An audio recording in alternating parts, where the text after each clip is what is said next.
सध्या महाराष्ट्र पोलीस भरतीचं वातावरण सध्या करंटमध्ये चालू आहे। त्यामध्ये महाराष्ट्र पोलीस भरतीचे 17,000 जागेसाठी फॉर्म भरून घेतलेले आहेत। त्यामध्ये डबल फॉर्मचे 5 ते 5.5 लाख मुलं हे बाहेर ऑटोमॅटिक फेकले जातील। आता हे 5.5 लाख मुलं आहेत, यापेक्षाही अजून जास्त मुलं हे असू शकतात, कारण ज्यांनी आधार लिंक केलेली आहे, ज्यांची आधार लिंक झालेलं आहे त्याच लोकांचं फक्त माहिती आलेली आहे। पण काही लोकांनी डबल फॉर्म भरून सुद्धा त्यांचं कुठल्याही यादीमध्ये नाव वगैरे काही नाही, अशीही मुलं भरपूर ह्या भरतीमध्ये आहेत। हा एक मुद्दा होता। आणि पुढचा एक मुलांचा प्रश्न होता, तो प्रश्न असा होता, आम्हाला कुठलाही SMS आला नाही, आम्हाला कोणतीच माहिती मिळाली नाही, जर आम्ही आमचे फॉर्म काढून नाही घेतले तर नंतर पुढे चालून कार्यवाही आमच्यावरती कशा प्रकारे होईल किंवा आमच्यावरती कार्यवाही खरंच होईल का, हेही काही मुलांचे प्रश्न होते। आणि पुढला मुलांचा प्रश्न होता तो म्हणजे सर वयवाढीचं आतापर्यंत कुठपर्यंत आलेलं आहे आणि अजून परत फॉर्मची तारीख वाढवून मिळू शकेल काय। आता कोणी म्हणतं जून मध्ये ग्राउंड चालू होईल, कोणी म्हणतं 20 तारखेपासून मेच्या ग्राउंड चालू होईल। नेमकं सर ग्राउंड चालू कधी होऊ शकतं, हे पण काही मुलांचे प्रश्न आहेत। काही मुलं म्हणतात सर यावरती केस पडलेली आहे, तर केसची नेमकी अपडेट काय आहे। काही मुलं म्हणतात आम्हाला अभ्यास करावा की नाही हे कळत नाही, आम्हाला मोटिवेट आम्ही होतो त्या ठिकाणी, आमचा कॉन्फिडन्स या ठिकाणी लो होतोय, असे काही मुलं म्हणत आहेत। आपण तुमच्या सर्व प्रश्नांचे उत्तर ह्या व्हिडिओतून आणणार आहे मित्रांनो। बघा आता पोलीस भरतीसाठी आतापर्यंत पेपरच्या न्यूज म्हणा, बातम्या म्हणा आलेल्या असतील, ह्या तारखेला ग्राउंड आहे, ह्या आपण गोष्टी नाकारू शकत नाही, समजून घ्या, लक्ष देऊन ऐका। आता डिपार्टमेंट ज्या गोष्टी आहेत त्या गोष्टी स्वतः ठरवू शकत नाही। आता वयवाढीचा मुद्दा आहे, फॉर्म वाढायचा मुद्दा आहे, याला इन्स्ट्रक्शन मिळाल्या पाहिजे। ज्यावेळेस गृह मंत्रालय यांना सूचना देईल त्यावेळेस त्या सूचनेचं तिथं पालन होईल आणि एक नवीन अध्यादेश किंवा नवीन पत्रक काढून, शुद्धीपत्रक काढून किंवा पोलीस भरती अधिनियम बघा थोडं दुरुस्ती करून एक नवीन पत्रक पडतं, त्यानुसार तुम्हाला जे पुढील प्रोसेस होत असते। पण सध्या जे ग्राउंडची तारीख येते, पेपरला असेल, न्यूजला असेल, 23 तारीख मेला चालू होईल, जूनला चालू होईल, ह्या ज्या गोष्टी आहेत हे यांचं डिपार्टमेंटचं नियोजन आहे अगोदरच।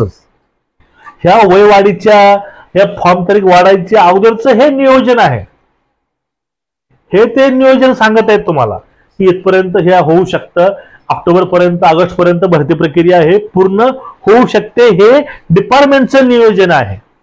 समजलं का? हे फक्त कुठला नवीन निर्णय काढला किंवा वयवाढ मिळणार नाही, फॉर्म वाढवून मिळणार नाही, याचा आणि या गोष्टीचा काही संबंध नाही। आता बघा, तर तुम्हाला प्रश्न पडेल की सर मग ग्राउंड चालू झालं तर आमच्या मागणीचं काय होईल। बघा आता वयवाढीविषयीची जे आपलं हे होतं ती केस कोर्टामध्ये आलेली आहे, त्याची सुनावणी पण जूनला होणार आहे आणि त्यांनी आदेश दिलेला आहे गृह मंत्रालयाला, त्यावर त्याला निर्णय देणंच आहे। पण त्याच्यापूर्वी ग्राउंड चालू कसं होईल सांगा बरं तुम्हाला। एखाद्या वेळेस कोर्टाची बघा 2019ची केसमध्ये जे मुलं लागले होते, जे मुलं जॉईन झाले, ते मुलांना इच्छा नसताना हे आता ह्या निर्णयानुसार कोर्टाच्या बाहेर काढण्यात आलं डबल फॉर्मचे। असं कोर्टापुढे कोणीही नाही, कोर्टापुढे कोणीही मोठा नाही। त्यामुळं ह्या ज्या गोष्टी आहेत त्या गोष्टी डोक्यावरती घेऊ नका। आणि तुमचं वय असेल नसेल, तुम्ही एक चांगला मुलगा आहे किंवा मुलगी आहे, तुम्हाला भरती व्हायचं, तुम्ही तयारी ही चालूच ठेवा, तुम्ही तयारी बंद करू नका। जो शासन निर्णय येईल तो योग्यच येईल, तो चांगलाच येईल, वयात असेल किंवा फॉर्मचा असेल। त्यामुळे तुम्ही डिमोटिवेट होणं किंवा नर्वस होणं, बघा आता तुम्हाला एकच गोष्ट सांगतो मी, जर तुम्ही नर्वस व्हाल, तुम्ही डिमोटिवेट व्हाल, तुम्ही कितीही चांगलं काम करायचा प्रयत्न करा, तुमच्याकडनं चांगलं काम होणार नाही, तुम्ही अभ्यास करू शकणार नाही, तुमचं कुठं मन लागणार नाही। त्यामुळं ह्या ज्या गोष्टी आहेत तुम्ही ह्या गोष्टी बघू नका, आणि जे होईल ते होईलच की। आता ह्या जर नियोजनानुसार ग्राउंड ते जूनला म्हणत आहेत, पण ज्यावेळेस कोर्टाचा जे मुद्दा येतो वयवाढीचा, त्यावेळेस अजून तुमची फॉर्मची तारीख वाढू शकते, 10 दिवस ही तारीख वाढली तर तुमचं ग्राउंड हे जुलैमध्ये जाऊ शकतं, बरोबर आहे नाही। त्यामुळे ही जी भरती प्रक्रिया असते ही पूर्ण लवचिक असते, त्यामध्ये वेळोवेळी बदल होत असतात. पण वयवाढीचा ज्यावेळेस मुद्दा येतो तर त्यावेळेस वयवाढीच्या मुद्द्यामध्ये पोलीस भरती अधिनियम 2024 बनवावा लागतो.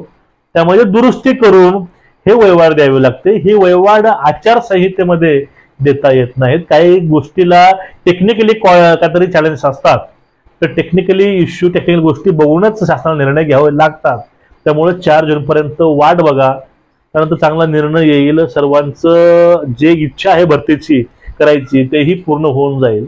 त्यामुळं कुठल्याही अफवेवरती विश्वास ठेवू नका. हे जे बातम्या येतात ते नियोजन आहे.